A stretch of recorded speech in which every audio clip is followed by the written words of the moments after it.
नमस्कार। मैं वसंत रावल। आज मैं आपको बताने आया हूं नवमी तिथि के बारे में। ज्योतिष शास्त्र के अंदर पंचांग का बहुत ज़्यादा महत्व होता है और पंचांग के 5 अंग होते हैं: तिथि, वार, नक्षत्र, योग और करण। हमारी जो सीरीज चल रही है ये तिथियों की सीरीज चल रही है और तिथियों का सबसे ज्यादा उपयोग मुहूर्त शास्त्र में किया जाता है। मुहूर्त शास्त्र के भी 5 बड़े बड़े ग्रंथ हैं जिसके नाम है मुहूर्त मार्तंड, मुहूर्त गणेश, मुहूर्त चिंतामणि, मुहूर्त पारिजात, मुहूर्त धर्म सिंधु और एक है निर्णय सिंधु। इन सभी ग्रंथों के अंदर नवमी जो तिथि है उसके बारे में काफी गहन और विस्तृत जानकारी दी गई है जो आज मैं आपको विस्तार से बताने वाला हूं। तो आइए जानते हैं। हिंदू धर्म के अंदर एक महीने के अंदर 2 पक्ष होते हैं, शुक्ल पक्ष और कृष्ण पक्ष, और दोनों पक्षों के अंदर नवमी तिथि आती है। नवमी तिथि के जो भगवान है वो है माता दुर्गा, इसीलिए कहा जाता है नव दुर्गा। और नवमी तिथि को धर्म और आध्यात्म के लिए सर्वोत्तम माना गया है।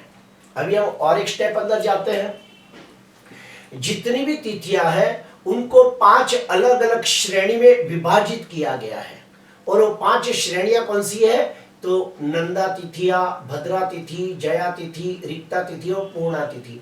तो सभी तिथियों को ये 5 अलग अलग श्रेणी के अंदर विभाजित किया गया है और जो नवम तिथि है उसकी गिनती रिक्ता तिथि के अंदर आती है, यानी रिक्ता जो श्रेणी है उसके अंदर नवम तिथि आती है।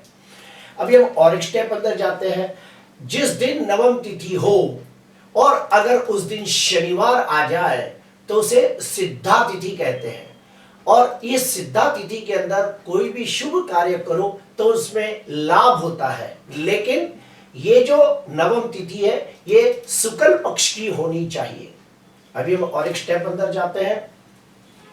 अगर जो कृष्ण पक्ष की नवमी तिथि हो या फिर शुक्ल पक्ष की नवम तिथि हो और उस दिन शुक्रवार हो तो विष तिथि मानी गई है और ये विष तिथि के अंदर कोई भी शुभ काम की शुरुआत नहीं करनी चाहिए। फिर से कहूंगा, शुक्ल पक्ष हो या कृष्ण पक्ष हो, नवम तिथि के दिन शुक्रवार आ जाए तो उसे विष तिथि कहते हैं और इसके अंदर कोई भी शुभ कार्य की शुरुआत गलती से भी नहीं करनी चाहिए। उसके बाद आती है जिस दिन नवम तिथि हो, कृष्ण पक्ष की नवम तिथि हो और अगर उस दिन शनिवार आ जाए तो उसे दग्धा तिथि कहते हैं और इसके अंदर कोई भी नए काम की शुरुआत की जाए तो उसमें बहुत सारे विघ्न, अड़चने, रुकावटें भी आती है। और एक स्टेप अंदर जाते हैं। जिस दिन नवम तिथि हो और उस दिन गुरुवार आ जाए तो उसे हुताशन तिथि भी कहते हैं और मृत्यु योग भी कहते हैं। फिर से कहूंगा, जिस दिन नवम तिथि हो अगर उस दिन गुरुवार आ जाए तो उसे हुताशन तिथि भी कहते हैं, मृत्यु योग भी कहते हैं और उस दिन कोई भी शुभ कार्य नहीं करना चाहिए वरना वो कार्य फेल हो जाता है, उस कार्य का शुभ फल प्राप्त नहीं होता। अभी और एक स्टेप अंदर जाएंगे कि अगर शुक्ल पक्ष की नवमी हो तो उस दिन शिव जी अपनी पत्नी गौरी के साथ रहते हैं और उस दिन बहुत ही शुभ माना गया है और उस दिन आप कोई भी शुभ कार्य कर सकते हो। फिर से कहूंगा, शुक्ल पक्ष की नवमी के दिन जो शंकर भगवान है वो माता गौरी के साथ रहते हैं और इसे बड़ा शुभ माना गया है। इसीलिए उस दिन आप शिव जी का कोई भी रुद्राभिषेक करना चाहते हो तो बेझिझक कर सकते हो। लेकिन कृष्ण पक्ष की नवमी हो और तो उस दिन शिव जी देव सभा के अंदर होते हैं तो उस दिन कोई भी शुभ कार्य नहीं करना चाहिए वरना भगवान क्रोधित होते हैं। अभी हम आते हैं, आगे बढ़ते हैं। शुक्ल पक्ष या कृष्ण पक्ष नवमी के दिन जिसका भी जन्म हुआ हो वो व्यक्ति कैसे होते हैं उसके बारे में जानकारी हासिल करेंगे। उनका स्वभाव कैसा होता है, उनका व्यक्तित्व कैसा होता है, उनमें कौन सी खूबियां होती है, ये सारी बातों को विस्तार से जानने का प्रयास करेंगे। जो भी व्यक्ति शुक्ल पक्ष या कृष्ण पक्ष नवमी के दिन पैदा हुआ हो तो ऐसा व्यक्ति अत्यंत बुद्धिमान, गुणवान, संस्कारी होता है। स्वभाव से विनम्र, विनयी, विवेकी होता है। ऐसा व्यक्ति दिमाग से चालाक, चतुर, होशियार, तेजस्वी, प्रभावशाली और प्रतिभाशाली व्यक्ति होता है। ऐसे व्यक्ति बहुत ही श्रद्धालु होते हैं, धार्मिक, आध्यात्मिक होते हैं। ऐसे व्यक्तियों को पूजा पाठ करना, होम हवन करना, दान पुण्य करना, यात्रा, तीर्थ यात्रा करना, ऐसे सब धार्मिक कार्य करना उन्हें बड़ा अच्छा लगता है। ऐसे व्यक्तियों को गुण शास्त्र के प्रति बहुत रुझान होता है, जैसे कि ज्योतिष शास्त्र, वास्तुशास्त्र, रत्न शास्त्र, तंत्र, मंत्र, यंत्र जैसे गुण शास्त्र को जानना या फिर उसे सीखना उन्हें बड़ा अच्छा लगता है। ऐसे व्यक्ति रीति रिवाजों, रूढ़ियों और परंपराओं को कट्टरता से पालन करने वाले लोग होते हैं। धर्म सिंधु ग्रंथ में तो यह भी कहा गया है कि जो भी व्यक्ति नवम तिथि को पैदा होता है, ऐसे व्यक्ति देवी उपासक होते हैं, यानी कोई भी देवी की उपासना करे तो उन्हें बड़ा लाभ होता है। जैसे कि नवरात्रि के दिनों में अगर वो लोग नरवाण मंत्र का अनुष्ठान करें, महालक्ष्मी मंत्र का अनुष्ठान करें, माता सरस्वती का अनुष्ठान करें, तो वो सिद्धि जल्दी हासिल होती है। ऐसे व्यक्तियों को नवरात्रि के दिनों के अंदर अगर कोई मंत्र का अनुष्ठान किया हो और उसका दशांश होम करना हो तो भी अष्टमी के या नवमी के दिन किया जाए तो बड़ा लाभ होता है। जो भी व्यक्ति नवमी के दिन पैदा होता है उनमें खास बात देखी गई है जो मैं आपको बताना चाहता हूं कि ऐसे व्यक्तियों को मीठा खाना बहुत पसंद होता है, चटपटे व्यंजन खाना भी बहुत पसंद होता है। जो भी व्यक्ति नवमी के दिन पैदा होता है, ऐसे व्यक्ति शरीर से स्वस्थ, तंदुरुस्त, निरोगी होते हैं। ऐसे व्यक्ति दिखने में सुंदर, आकर्षक, दृढ़ निश्चयी और जोशीले, स्फूर्तिले, उत्साही होते हैं।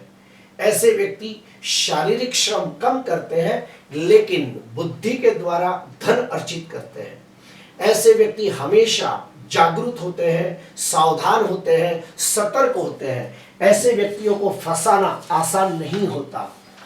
मुहूर्त चिंतामणि के अंदर यह कहा गया है कि जो भी व्यक्ति नवमी तिथि के दिन पैदा होता है, ऐसे व्यक्ति अपने काम के प्रति बहुत ही ईमानदार, वफादार, नीतिवान होते हैं और हर काम को सोच समझ कर करने वाले, सिस्टमेटिकली करने वाले लोग होते हैं। इन्हें अपने काम के अंदर दूसरों की दखलंदाजी बिल्कुल पसंद नहीं आती। वो अपना काम अपने ढंग से करना ज्यादा पसंद करते हैं। ऐसे व्यक्ति अपने काम को कायदा कानून के दायरे में रहकर करने वाले लोग होते हैं, नीति नियमों का पालन करते हुए अपना काम करते हैं, अपने काम को पूरी ईमानदारी से करने वाले लोग होते हैं और उन्हें उनके काम के लिए बहुत ही यश जश भी प्राप्त होता है।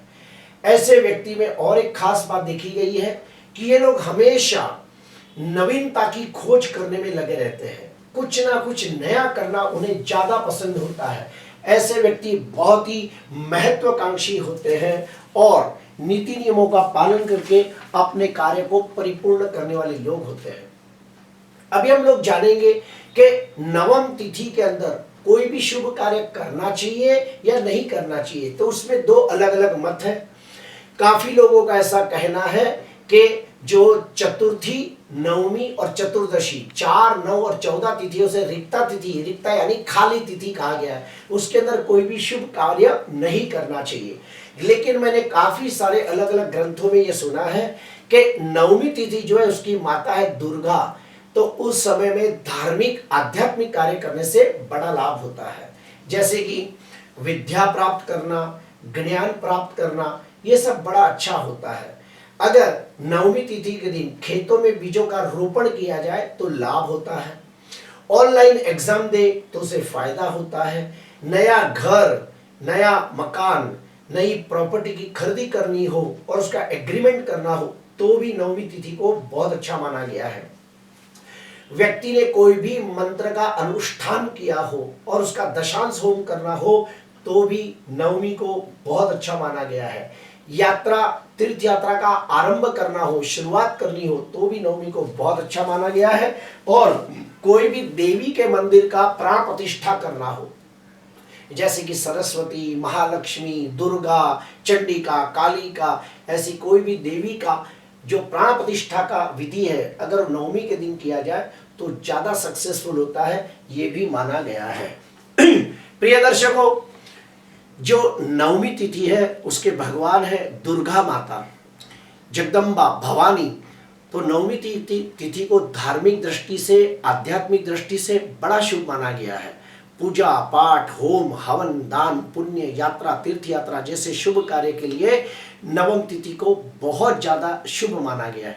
लेकिन मैंने ये भी सुना है कि मुहूर्त पारिजात के अंदर ये कहा गया है कि नवम तिथि के दिन विवाह का शुभ कार्य नहीं करना चाहिए, वरना उस विवाह के बाद पति पत्नी में हमेशा झगड़े होते रहते हैं। तो ऐसे लोगों को नवमी के दिन उन्हें नौ दुर्गा का पूजन करना चाहिए और 9 लड़कियों को खाना खिलाना चाहिए, तो उससे बड़ा लाभ होता है। प्रिय दर्शकों, आज के लिए बस इतना ही। आपको अच्छा लगा तो जरूर लाइक करना, सब्सक्राइब करना। नमस्कार।